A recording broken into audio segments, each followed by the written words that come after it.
Hello, என்னடி சொல்கிற? அப்படியா?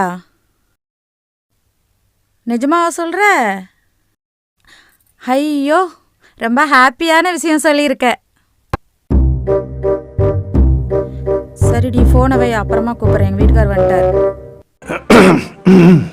என்னங்க ஒரு சந்தோஷமான விஷயம். நம்ம அப்பிச்சி இறந்து போயிட்டாராங்க. எந்த அதாங்க நமக்கு சொத்து தர மாட்டேன்னு சொன்னார்ல, அந்த அப்பிச்சிங்க. ஏண்டி எவ்வளவு செய்தி சந்தோஷமா பேசிட்டு இருக்க? சரி சரி, 4 பேர் 4 விதமாக நாக்கு மேலே பல்லு போட்டு பேசுறதுக்குள்ளே போயிட்டு வந்தெல்லாம், போய் கிளம்பிட்டு வாங்க.